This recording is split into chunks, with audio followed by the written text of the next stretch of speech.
Voilà. Bonjour à tous. J'espère que vous allez bien. Ouais. Merci en tout cas pour le temps de louange qu'on a pu vivre. Toujours un plaisir de pouvoir se tourner vers Dieu et pouvoir chanter.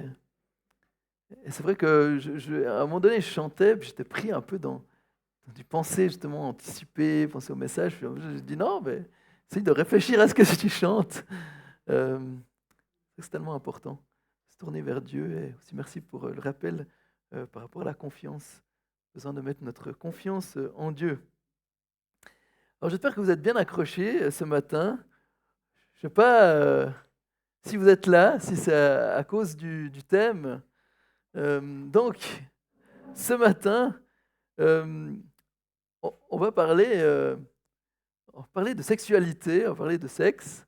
Et le titre de mon message ce matin, alors j'aurais besoin de Lionel pour prononcer correctement, euh, mais c'est safer, safer sex. C'est voir sexualité sûre. Et puis avec cette question, sexe, ma santé, mon choix, point d'interrogation. Est-ce que notre sexualité est une affaire de notre propre choix? Ou est-ce qu'il y a d'autres choses? C'est ce qu'on va voir ce matin. Et je vous avoue que ce matin, je suis un petit peu comme un funambule qui marche sur un fil. Et c'est vrai que quand on regarde un funambule qui marche comme ça sur un fil, on se demande justement quand est-ce qu'il va se casser la figure. Et c'est peut-être pour ça que vous êtes là ce matin, vous attendez le moment pour voir comment il va s'en sortir avec ce texte et ce thème.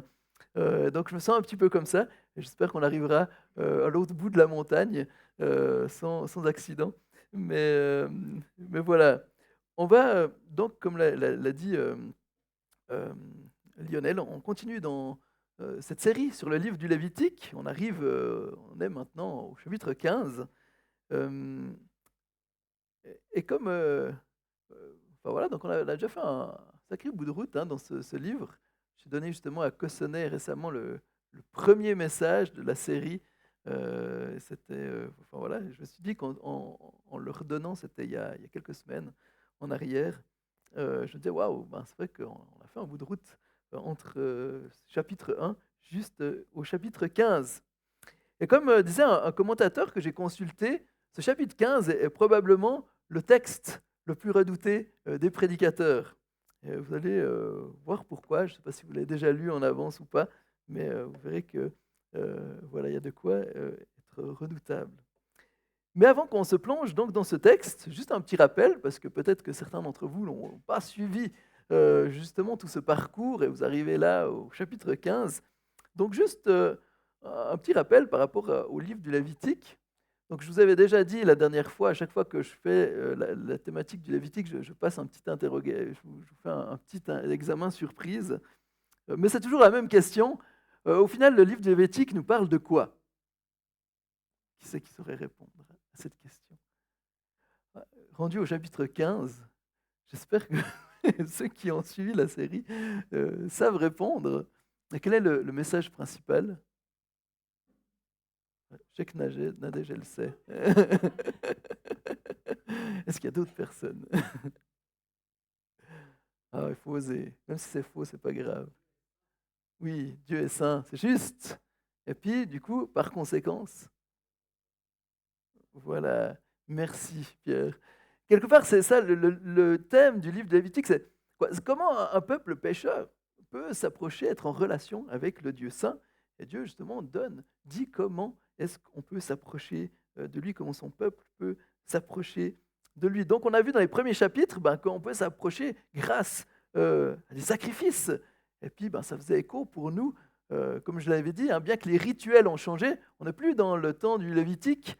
Merci Seigneur, Jésus est venu, il y a eu la nouvelle alliance qui entre en jeu, mais comme je l'ai dit tout au long de cette série, bien que le rituel a changé, les vérités spirituelles derrière ces vérités sont toujours actuelles. Et donc, on voyait que pour s'approcher de Dieu, il fallait un sacrifice. Et bien, heureusement, nous, on a Christ aujourd'hui. On a vu qu'aussi pour s'approcher de Dieu, il y avait le besoin de l'office des prêtres. Nous aussi, on a le prêtre parfait, Jésus, qui nous permet d'être en relation avec Dieu. Et on a vu dans les derniers chapitres que comment s'approcher du Dieu saint, justement, en étant aussi pur et saint, donc en évitant de se faire contaminer par les choses impures. On avait vu dans les chapitres précédents, il y avait les animaux impurs, et puis le message c'était un peu, il faut faire attention avec quoi on se nourrit, donc pas on se nourrit physiquement, mais avec quoi est-ce qu'on se nourrit spirituellement. Après, on avait vu toute la section sur l'accouchement, et puis un peu le message derrière, c'était comment même les meilleures œuvres de notre vie, quelque part, l'accouchement, c'était demandé par Dieu, comment même ça, eh ben, c'est marqué par le péché. Quelque part, l'impureté, on fait vraiment une référence, on peut faire un lien vraiment avec le péché qui contamine toutes les sphères de notre vie. Et donc, on a besoin pour ça d'être purifié. De nouveau, ça nous amène à Jésus. Et on a vu la dernière fois les maladies de la peau, qui étaient justement une illustration vibrante du péché et comment est-ce qu'il affecte nos vies. Et donc ce chapitre 15 nous parle en fait de l'impureté en lien avec les organes génitaux. Et on va prendre Lévitique 15, les versets, en fait tout le chapitre. Donc je vais lire, si vous avez votre Bible, vous pouvez suivre aussi. Sinon sur l'écran, bien que c'est un petit peu petit, je ne sais pas pourquoi d'habitude il adapte mieux mes slides, mais là ce n'est pas le cas. Mais Lévitique 15, verset 1. L'Éternel dit à Moïse et à Aaron, transmettez ces instructions aux Israélites. Tout homme qui a une blénorragie est par là même impur. Il est impur à cause de sa blénorragie. Que son corps laisse couler l'écoulement ou la retienne, il est impur. Tout lit sur lequel il couchera sera impur, et tout objet sur lequel il s'assiera sera impur. Si quelqu'un touche son lit, il lavera ses vêtements, se lavera dans l'eau, et sera impur jusqu'au soir. Si quelqu'un s'assied sur l'objet sur lequel lui-même s'est assis, il lavera ses vêtements, se lavera dans l'eau, et sera impur jusqu'au soir. Si quelqu'un touche son corps, il lavera ses vêtements, se lavera dans l'eau, et sera impur jusqu'au soir. S'il crache sur un homme pur, cet homme lavera ses vêtements, se lavera dans l'eau et sera impur jusqu'au soir. Toute celle sur laquelle il voyagera sera impure. Si quelqu'un touche un objet qui était sous lui, il sera impur jusqu'au soir. Et si quelqu'un porte un tel objet, il lavera ses vêtements, se lavera dans l'eau et sera impur jusqu'au soir. S'il touche quelqu'un sans s'être lavé les mains dans l'eau, cette personne lavera ses vêtements, se lavera dans l'eau et sera impur jusqu'au soir. Tout vase de terre qu'il touchera sera brisé, et tout vase de bois sera lavé dans l'eau. Lorsqu'il sera purifié de son écoulement, il comptera encore 7 jours pour sa purification, puis il lavera ses vêtements, lavera son corps avec de l'eau vive, et il sera pur. Le 8e jour, il prendra 2 tourterelles et 2 jeunes pigeons. Il ira devant l'Éternel à l'entrée de la tente de la rencontre, et il la donnera au prêtre. Le prêtre les offrira, l'un en sacrifice d'expiation et l'autre en holocauste. Il fera l'expiation pour lui devant l'Éternel à cause de son écoulement. L'homme qui aura une éjaculation lavera tout son corps dans l'eau et sera impur jusqu'au soir. On lavera dans l'eau tout vêtement et tout cuir touché par le sperme et sera impur jusqu'au soir. Si une femme a couché avec un tel homme, ils se laveront tous les deux et seront impurs jusqu'au soir. La femme qui aura un écoulement de sang restera 7 jours dans la souillure de ses règles. Si quelqu'un la touche, il sera impur jusqu'au soir. Tout lit sur lequel elle couchera pendant ses règles sera impur, et tout objet sur lequel elle s'assiera sera impur. Si quelqu'un touche son lit, il lavera ses vêtements, se lavera dans l'eau et sera impur jusqu'au soir. Si quelqu'un touche un objet sur lequel elle s'est assis, il lavera ses vêtements, se lavera dans l'eau et sera impur jusqu'au soir. S'il y a quelque chose sur le lit ou l'objet sur lequel elle s'est assise, celui qui touchera sera impur jusqu'au soir. Si un homme couche avec elle, si la souillure des règles de cette femme vient sur lui, il sera impur pendant 7 jours, et tout lit sur lequel il couchera sera impur. La femme qui aura un écoulement de sang pendant plusieurs jours en dehors de ses règles, et dont les règles dureront plus que d'habitude, sera impure pendant toute la période de son écoulement, comme pendant ses règles. Tout lit sur lequel elle couchera pendant la durée de cet écoulement sera comme le lit de ses règles, et tout objet sur lequel elle s'assiera sera impur comme lors de ses règles. Si quelqu'un le touche, il sera impur. Il lavera ses vêtements, se lavera dans l'eau et sera impur jusqu'au soir. Lorsqu'elle sera purifiée de son écoulement, elle comptera encore 7 jours après lesquels elle sera pure. Le 8e jour, elle prendra 2 tourterelles, 2 jeunes pigeons, et les apportera au prêtre à l'entrée de la tente de la rencontre. Le prêtre offrira l'un en sacrifice d'expiation et l'autre en holocauste. Il fera l'expiation pour elle devant l'Éternel à cause de l'écoulement qui la rendait impure. Vous éloignerez les Israélites de ceux qui les mettent en état d'impureté, Ainsi ils ne mourront pas, pour avoir rendu impure mon habitation au milieu d'eux. Telle est la loi pour l'homme qui a une blénorragie ou qui est impur en raison d'une éjaculation, pour la femme qui a ses règles, pour l'homme ou la femme qui a un écoulement et pour l'homme qui couche avec une femme impure. Voilà, qui dit Amen à ça? Bon, ben, peut-être que vous comprenez mieux pourquoi j'ai eu quelques gouttes de sueur. Alors j'espère que vous n'êtes pas choqués, mais c'est la parole de Dieu. Et heureusement qu'on a des textes comme ça. Bien qu'il nous, waouh, on se dit, bah, qu'est-ce qu'on veut bien apprendre ce matin avec un tel texte? Bah, vous verrez qu'il y a des choses qu'on peut apprendre. Euh, Quelque part, le texte nous donne des instructions que Dieu donne aux Israélites au sujet des, justement, des écoulements des organes génitaux et comment ces écoulements ont un impact sur leur vie et sur le culte. Et en fait, si on regarde bien ce texte, ça forme comme ce qu'on appelle un chiasme. C'est une structure littéraire qui fait que les parties se répondent l'un à l'autre. Et dans le texte, il est question, premièrement, des problèmes chez les hommes. On voit dans les versets 2, 2 à 12, et puis en plus les versets 12 et 15, voilà, les écoulements anormaux des organes génitaux des hommes. Il est parlé de blénorragie, c'est une maladie sexuellement transmissible, aussi appelée gonorrhée. Alors le texte, il ne parle pas de cette maladie, mais voilà, il parle de celui qui a un écoulement dans sa chair. Après, on comprend avec le contexte du reste que ça doit concerner des organes génitaux. Donc voilà, d'où le lien avec ces maladies-là. Euh, mais quelque part, le première partie nous parle justement des problèmes anormaux chez l'homme, avec ses écoulements, et qu'est-ce qu'il devait faire pour sa purification et l'impact que ces écoulements avaient sur sa vie quotidienne. Ensuite, on a les versets 16-17, où il est parlé des écoulements normaux, l'éjaculation, et puis des relations sexuelles au verset 18. Ensuite, on vient autour de la femme, où c'est marqué, et là on va dans l'ordre inverse, c'est les écoulements normaux, il est parlé des règles avec les relations sexuelles, versets 19 à 24. Et ensuite, il est parlé des écoulements anormaux, et puis des sacrifices de purification. Et à la fin, on finit par le but de cette loi, c'est d'éloigner l'impureté pour ne pas subir le jugement de Dieu. Donc on voit qu'il y a un sens à ce texte. Euh, Et il y a quelque chose d'important ici à réaliser, c'est que c'est pas que le sexe est sale, c'est pas que nos organes génitaux sont plus sales ou euh, voilà, sont plus problématiques que d'autres parties de notre corps. Je ne pense pas qu'il ne faut pas se le lancer dans une telle interprétation, euh, parce que souvent c'est un peu une interprétation quand les gens ont pu se rendre compte, dire, bon, là, tout ce qui touche à la sexualité, c'est sale. Alors, il faut faire attention, il ne faut pas... voilà, c'est mauvais. Tout ce qui concerne la sexualité, c'est mauvais, c'est mal, c'est impur. C'est pas ce que veut nous dire ce texte. Et on verra un petit peu plus tard, justement, la signification de tout ça. Mais je vous dis ça parce que récemment, j'avais entendu, quoi récemment, ça remonte à quelques années, j'avais entendu, j'avais lu un article d'une sexologue qui disait que, euh, c'était une sexologue, je crois, sur Neuchâtel, qui était surprise parce qu'elle avait pas mal de personnes, justement des milieux évangéliques qui venaient et qui avaient des problèmes, justement, de leur sexualité.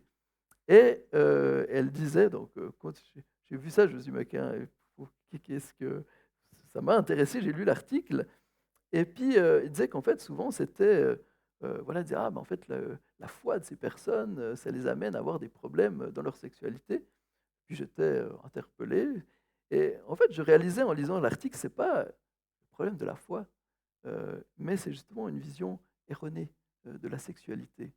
Et le problème, c'était pas que ces personnes étaient évangéliques ou autres, mais c'est que justement, il y avait une vision erronée de la sexualité parce que ça avait toujours été tellement tabou et on a toujours considéré ça comme quelque chose de mal, de impur, que quand ces personnes se sont retrouvées mariées, c'est resté.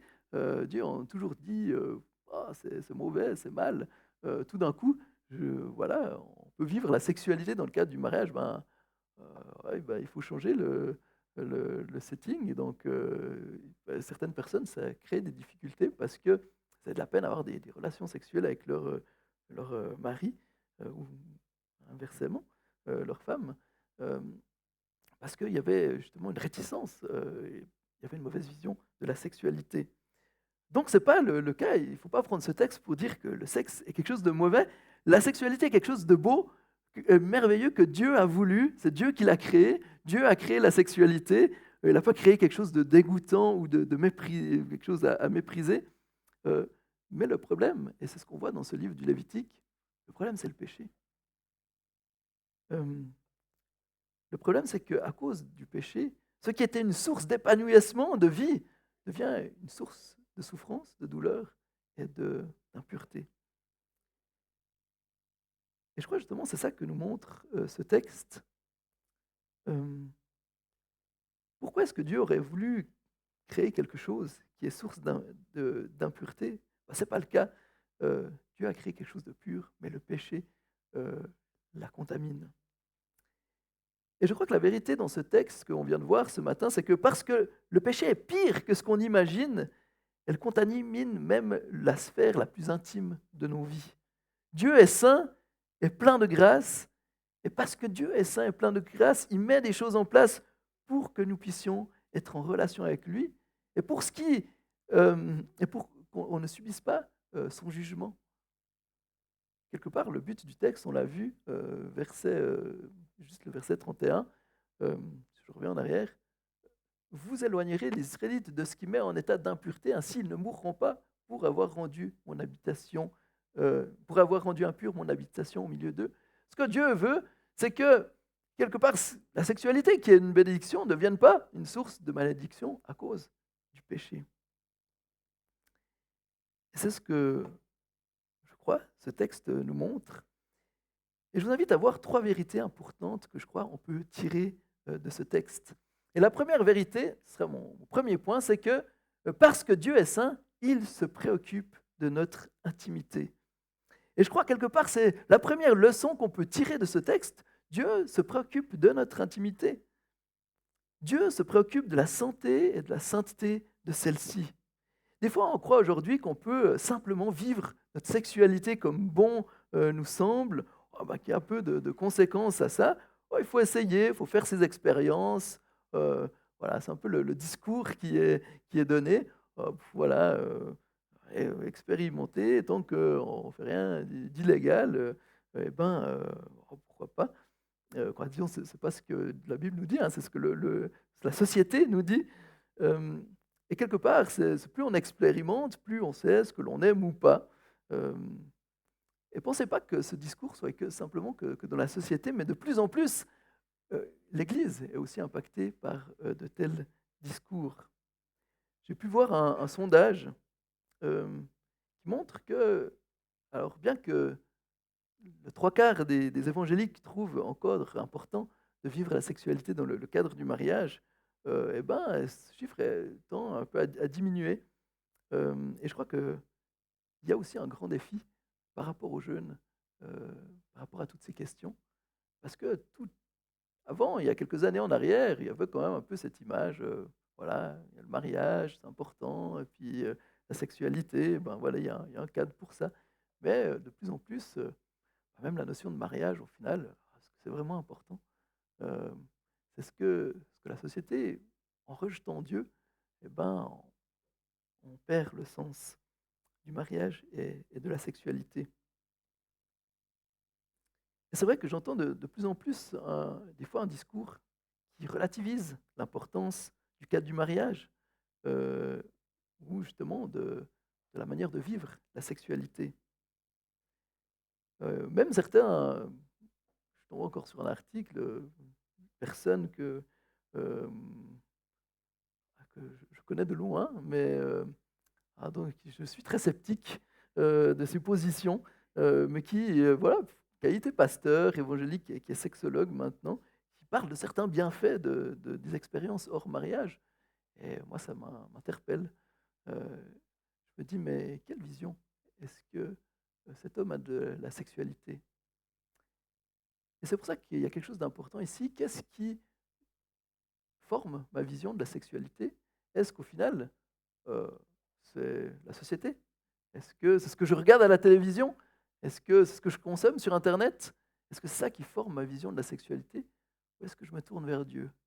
Créateur de toutes choses, pour comprendre, euh, avoir une bonne théologie de la sexualité.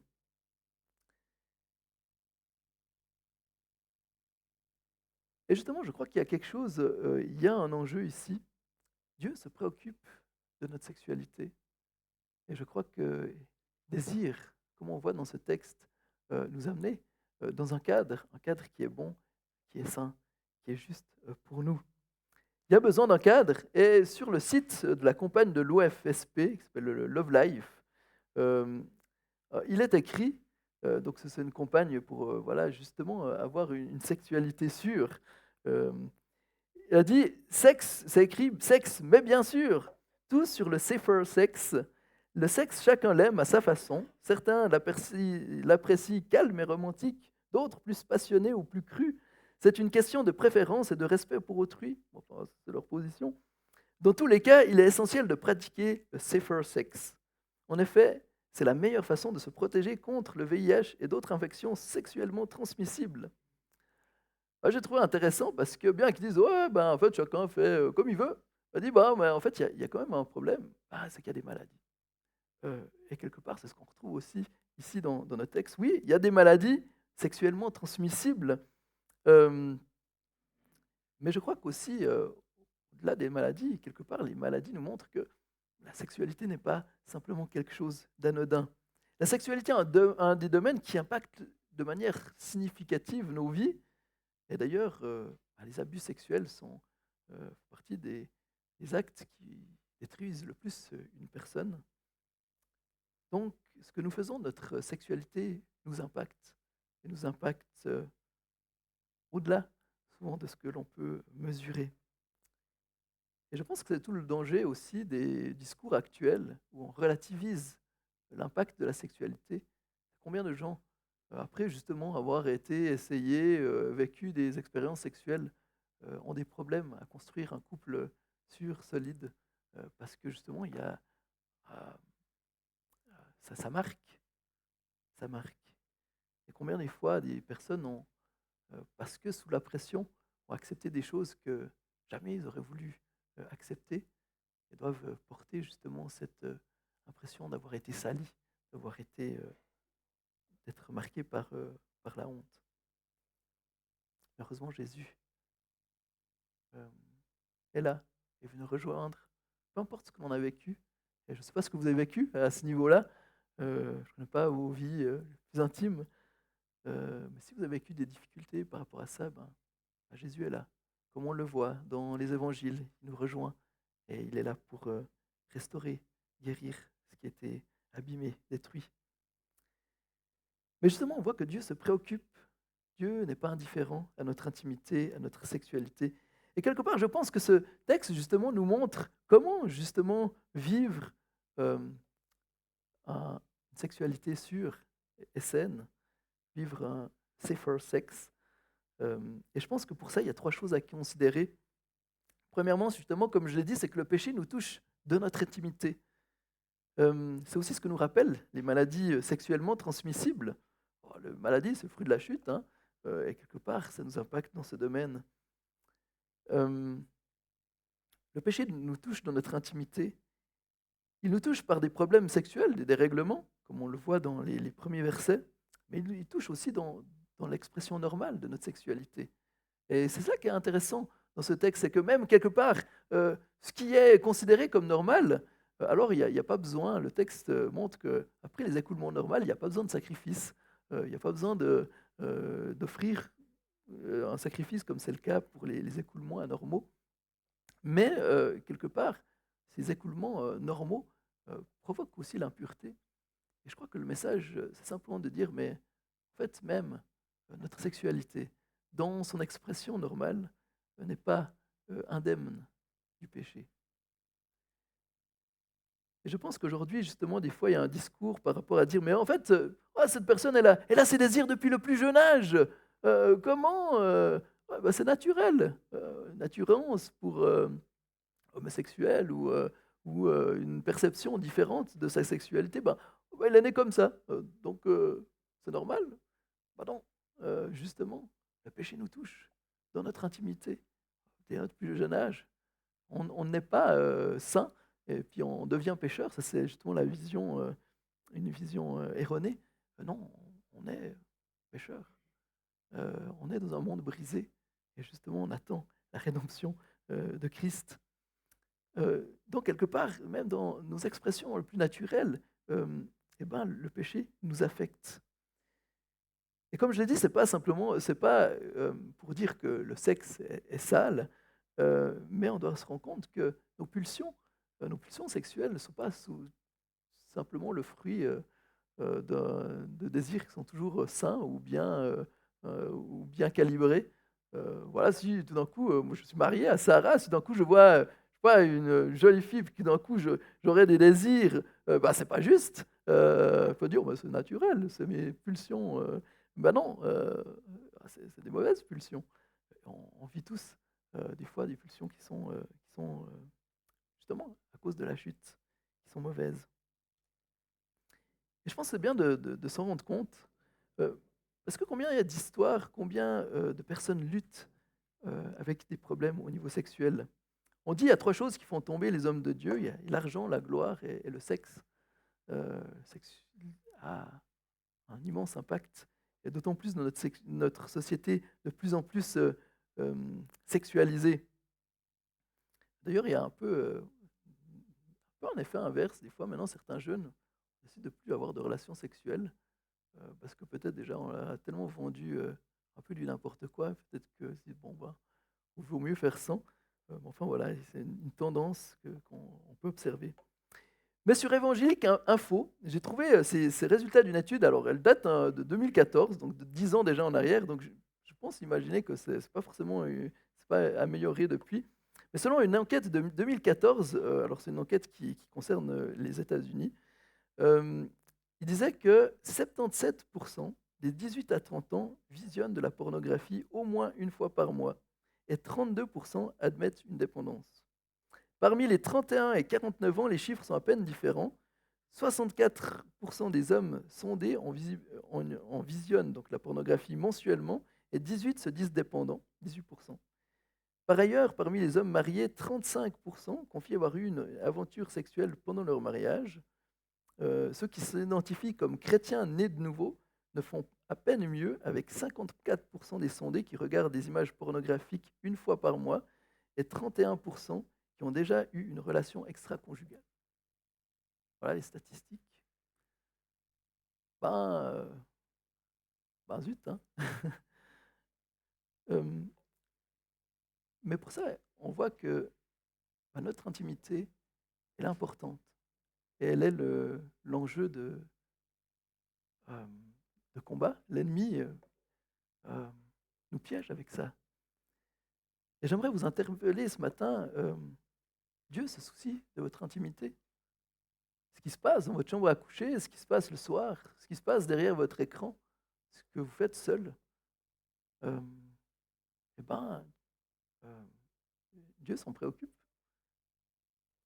Votre intimité, ce n'est pas simplement un endroit comme ça, caché, on peut faire n'importe quoi.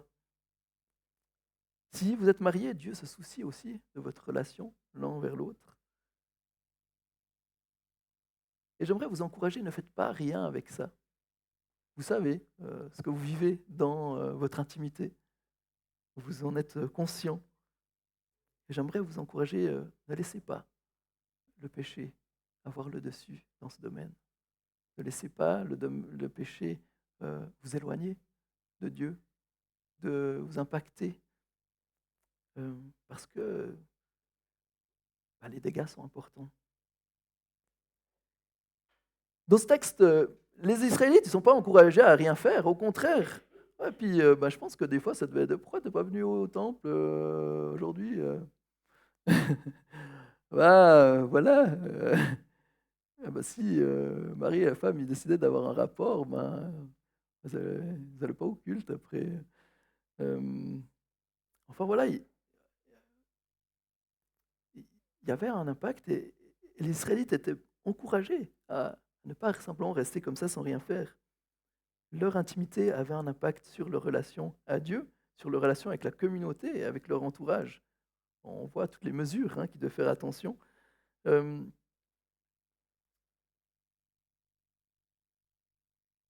et heureusement, aujourd'hui, on verra un petit peu plus loin, hein, bien que Jésus renverse les obstacles que le péché érigeait entre Dieu et son peuple, euh, je crois que ce n'est pas une excuse pour simplement laisser notre intimité avec des soucis.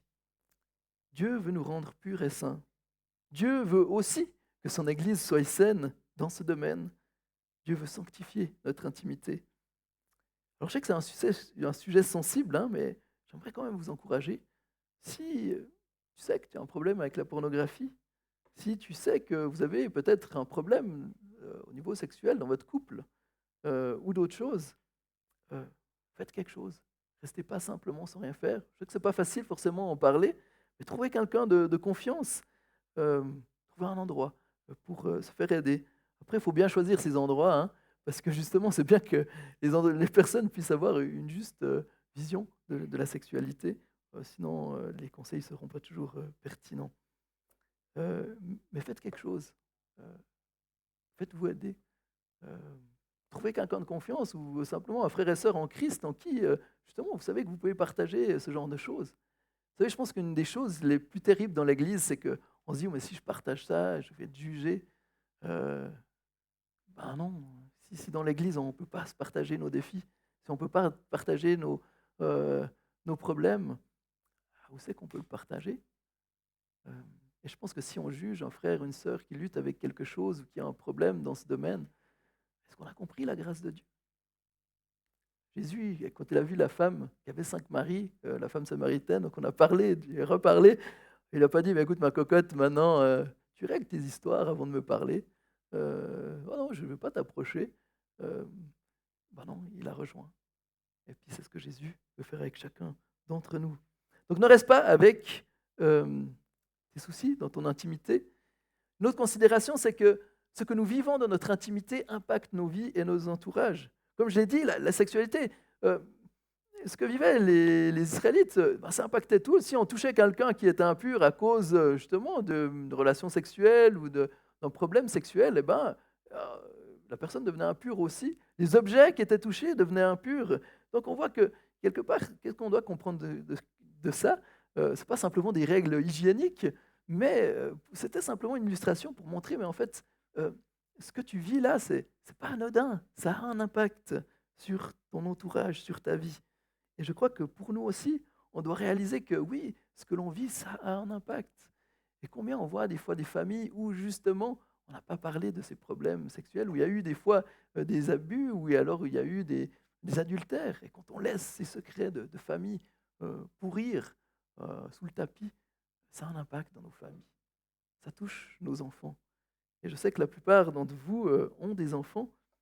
Sachez que si vous ne réglez pas, comment est-ce que vous voulez que vos enfants puissent bien se construire à ce niveau-là si on ne parle pas de sexualité, si on ne règle pas nos propres problèmes? Comment espérer que nos enfants suivent une autre route? Les Israélites prenaient conscience que le problème sexuel n'était pas simplement un tabou à vivre en secret, mais que justement, ça avait une conséquence sur leur vie spirituelle et sur leur communauté. Et je crois qu'on doit le réaliser nous aussi. Euh, nos soucis impactent notre vie spirituelle et aussi notre communauté. Si on vit tous n'importe comment, de manière sexuelle, comment est-ce que notre Église peut refléter Jésus-Christ au monde? On n'est pas mieux que le monde. Euh, et quelque part, l'Église est appelée à refléter Christ et pas à refléter la société. Donc nos mœurs sexuelles ont un impact sur nos vies, sur notre famille, sur notre entourage. Et Dieu veut qu'on fasse attention à ça. Il veut qu'on puisse gérer notre intimité selon lui. Un autre point, c'est que comment vivre la sexualité de manière sûre, c'est que en se tenant à distance de tout dérèglement spirituel. Là, quelque part, c'était le cas. Ben, si tu veux pas devenir impur, ben, il fallait faire attention. Et puis, il fallait faire attention de ne pas justement être en contact avec quelqu'un qui avait des problèmes au niveau de l'intimité. Euh, et je crois que quelque part, nous aussi, euh, faisons attention avec qui est-ce qu'on côtoie, avec qui est-ce qu'on traîne, avec quoi est-ce qu'on est en relation? Euh, Jude 22, 23 dit: Ayez compassion des uns en faisant preuve de discernement, quant aux autres, sauvez-les avec crainte, en les arrachant au feu, en détestant jusqu'aux vêtements souillés par leur contact. Alors c'est un verset difficile, hein, mais quelque part, ça fait référence justement à ce qu'on voit aussi dans ce livre du Lévitique, dire, mais en fait, euh, on doit avoir de la compassion pour le monde, pour la société, pour les gens qui nous entourent, pour vos voisins. C'est pas dire, bah, ouh là là, non, il ne faut pas de contact, alors on s'enferme dans des ghettos chrétiens, c'est pas ça. On est appelé à être lumière dans le monde. Euh, mais justement, faisons attention que les mœurs de la société ne deviennent pas nos mœurs. On doit garder une distance pour ne pas être simplement influencé dans notre manière de vivre. Et aujourd'hui, combien de personnes sont influencées dans leurs pratiques sexuelles par la pornographie? C'est affolant. Mais vous savez que la pornographie, c'est, je pense, euh, ce qui enseigne le plus la sexualité, en tout cas aux jeunes. Euh, enfin, voilà, c'est toujours un sujet qui m'intéresse parce que j'en vois les ravages des fois dans certains accompagnements. Euh, donc je m'intéresse toujours à ça, mais aujourd'hui, il y a des jeunes qui font n'importe quoi parce que simplement, la seule chose qu'ils ont appris sur la sexualité, c'est ce qu'ils ont regardé sur Internet. Et c'est grave. Donc faisons attention avec quoi est-ce qu'on est en contact, parce que Dieu s'intéresse à notre intimité, parce que Dieu veut qu'on ait une intimité qui soit euh, saine et sainte. Donc Dieu s'intéresse à notre intimité. L'autre point, c'est que parce que Dieu est saint, il se préoccupe de notre état quand nous venons l'adorer. Et on l'a vu, il y a un lien direct entre la santé sexuelle et la relation à Dieu. Là, il ne pouvait pas venir au tabernacle parce que justement, si les gens étaient impurs, euh, ça créait un problème et il y avait un risque de jugement sur la communauté. Lévitique 15, 31, vous éloignerez les Israélites de ce qui les met en état d'impureté, ainsi ils ne mourront pas pour avoir rendu impure mon habitation au milieu d'eux. Oh, ça rigole pas, hein. Wow. No culte, pas fait attention, tu risquais d'y laisser ta peau. Euh, et heureusement, de nouveau, on est sous la grâce et gloire à Dieu, euh, mais ce n'est pas une raison pour non plus relativiser tout et dire, bon, au final, Dieu est bon, de toute façon Dieu m'aime, là il y a la grâce, puis du coup je peux vivre comme je veux. Non. Euh, Paul dit, hein, est-ce qu'on continuera à pécher parce qu'il y a la grâce? Certainement pas. Justement, Dieu veut nous transformer. Et je crois qu'aujourd'hui encore, Dieu veut préserver son Église. Dieu ne veut pas qu'on vive simplement notre sexualité comme n'importe comment. Comme je dis, Dieu veut une Église qui reflète, qui le reflète au monde, jusque dans sa manière de vivre la sexualité, et non pas une Église qui reflète le monde. Et je crois que c'est un défi pour nous, euh, mais justement, le Seigneur veut nous aider à vivre cela. Donc, pardon. Et on voit que justement ce domaine de la sexualité, ce n'est pas simplement quelque chose qu'on voit dans l'Ancien Testament, on le voit aussi dans plusieurs endroits dans le Nouveau Testament. En Corinthiens, la ville de Corinthe, elle était connue pour ses mauvaises mœurs sexuelles. D'ailleurs, il y avait une expression qui disait corinthiser. Corinthiser, c'était vivre dans la débauche sexuelle. Donc, on voit que voilà, l'Église, dans ce contexte-là, était impactée aussi par les mœurs, justement, de la ville. Et Paul va parler différentes choses par rapport à la sexualité. Par exemple, 1 Corinthiens 7, 1 à 15, 1 à 5, pardon, dit au sujet de ce que vous m'avez écrit, il est bon pour l'homme de ne pas prendre de femme. Toutefois, pour éviter toute immoralité sexuelle, que chaque homme ait sa femme et que chaque femme ait son mari, que le mari rende à sa femme l'affection qu'il lui doit et que la femme agisse de même envers son mari. Ce n'est pas la femme qui est maîtresse de son corps, mais son mari. De même, ce n'est pas le mari qui est maître de son corps, mais sa femme. Ne vous privez pas l'un de l'autre. Si ce n'est d'un commun accord, pour un temps, afin de vous consacrer au jeûne et à la prière, puis retourner ensemble de peur que Satan ne vous tente à cause de votre manque de maîtrise. On voit l'enjeu de la sexualité, et on voit que Satan essaye de nous tenter aussi dans ce domaine-là, donc l'important de vivre une relation aussi, une intimité saine dans le couple. 1 Corinthiens 6, 9 à 11, ne savez-vous pas que les injustes n'hériteront pas du royaume de Dieu? Ne vous y trompez pas, ni ceux qui vivent dans l'immoralité sexuelle, ni les idolâtres, ni les adultères, ni les travestis, ni les homosexuels, ni les voleurs, ni les hommes toujours désireux de posséder plus, ni les ivrognes, ni les calomniateurs, ni les exploiteurs n'hériteront du royaume de Dieu. Et c'est là ce que vous étiez, certains d'entre vous, mais vous avez été lavés, mais vous avez été déclarés saints, mais vous avez été déclarés justes au nom du Seigneur Jésus-Christ et par l'Esprit de notre Dieu. Et c'est ça qui est beau. Oui, on était comme ça, et ce n'est pas cette manière de vivre qui hérite du royaume. Mais justement, en Jésus-Christ, on a été lavés, on a été purifiés. Alors pourquoi est-ce qu'on continuerait de vivre comme si on ne connaissait pas Jésus? Donc Dieu s'intéresse à notre intimité et Dieu veut nous amener dans une vie sexuelle qui est euh, saine et sainte. Je vais avancer un petit peu. Et ça m'amène en fait sur le dernier point. Ouais, enfin, voilà, c'est un autre texte. Et ben, ce qui est beau en final dans ce texte du Lévitique, c'est que parce que Dieu est saint, il prévoit tout pour que nous soyons purs et saints devant lui. Quelque part, il faut voir ces règles-là. Ce n'est pas simplement Dieu dit, bon, bah, écoutez, les gaillards, là, hein, je vais vous mettre des chicanes comme ça pour vous embêter, simplement pour vous charger d'un fardeau, juste pour rendre plus compliqué votre vie. C'est pas ça. Dieu, il n'est pas là pour mettre des règles, simplement. C'est des fois ce que nos enfants y croient, hein, quand on leur met des règles, ils croient que c'est juste là pour les embêter. Malheureusement, c'est un petit peu ce qu'on croit des fois vis-à-vis de Dieu. Mais non, c'est pas ça. Dieu, justement, c'est pour préserver la relation.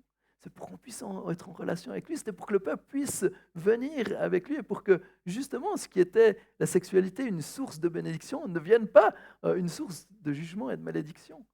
Donc, quelque part, Dieu, dans sa sagesse, dans son amour, avait tout prévu pour que le peuple puisse rester pur et saint. D'ailleurs, il y a un sacrifice justement de purification.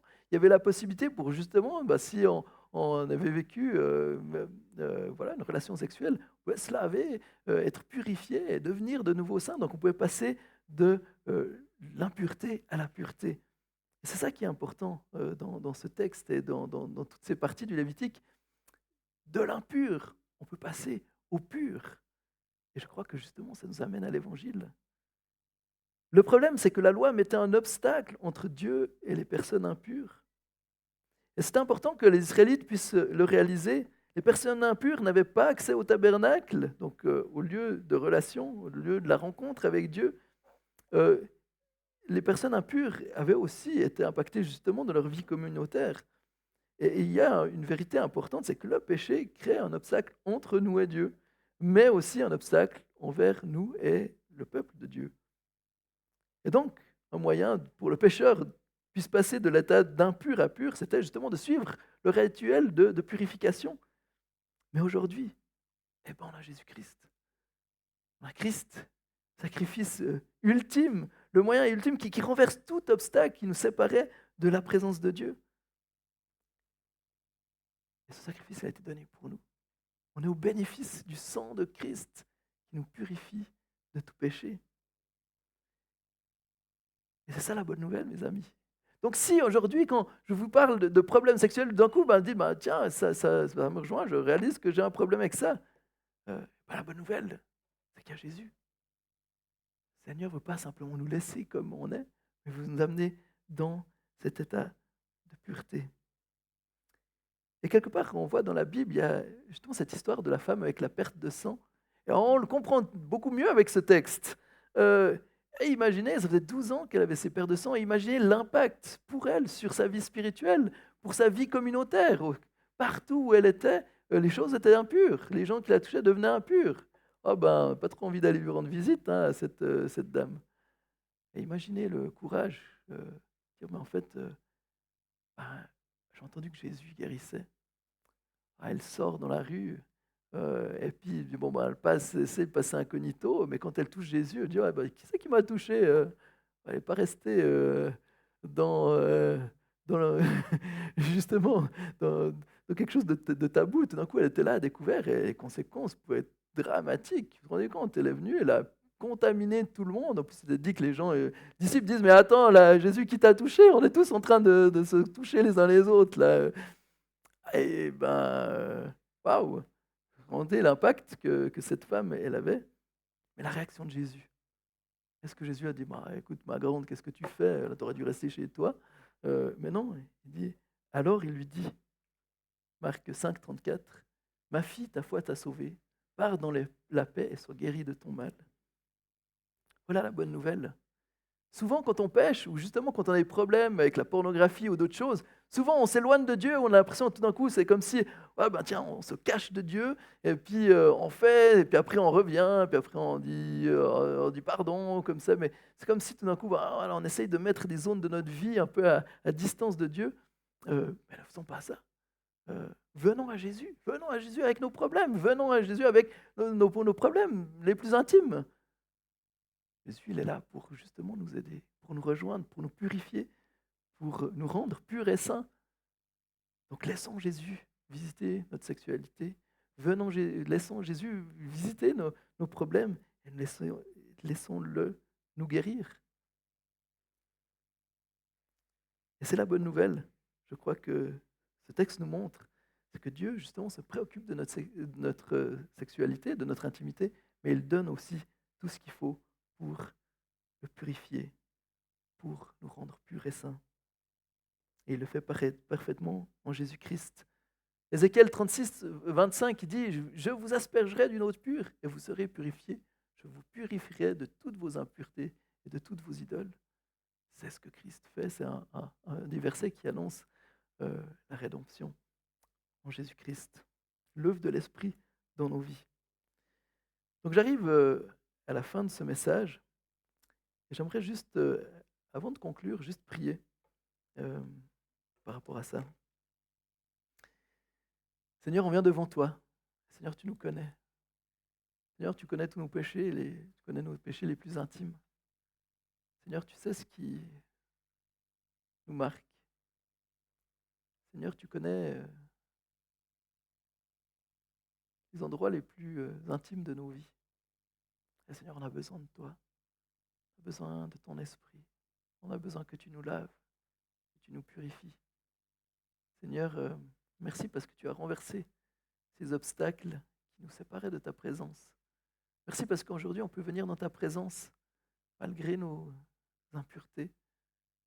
Et Seigneur, on a besoin que tu visites ce domaine de la sexualité. Seigneur, c'est toi qui en es l'auteur, c'est toi qui en es le créateur. Et Seigneur, merci pour ce don que tu nous as donné. Et Seigneur, tu vois que le péché même s'est infiltré dans ces endroits les plus intimes de nos vies. Et Seigneur, on a besoin de ton intervention. Et Seigneur, je te prie pour mes frères et sœurs, tu vois, peut-être certains ont vécu des choses qui les ont blessés. Certains ont peut-être été maltraités dans leur sexualité, ont subi des abus. Peut-être que certains ont été affectés par des choses dans ce domaine-là. Seigneur, tu vois que peut-être certains ici luttent avec la pornographie, avec d'autres addictions, les liens avec la sexualité. Seigneur, on a besoin de toi. Par ton esprit, viens nous aider. Aide-nous à ne pas simplement cacher ces choses, ne pas les laisser dans un coin, mais aide-nous à les traiter comme le peuple d'Israël était appelé à les traiter. Nous à venir vers toi pour simplement se laisser purifier par toi. Seigneur, donne le courage, chacun d'entre nous, oser faire un pas pour prendre ces choses en main. Seigneur, je te prie pour chaque couple aussi, tu sais ce qui se passe dans chacun des couples, comment l'intimité peut aussi poser problème. Seigneur, viens restaurer, viens guérir. Et Seigneur, que la sexualité puisse être une source d'épanouissement pour chacun. Et Seigneur, que tu donnes, que notre Église puisse te refléter jusque dans ce domaine-là. En ton nom, Jésus. Amen.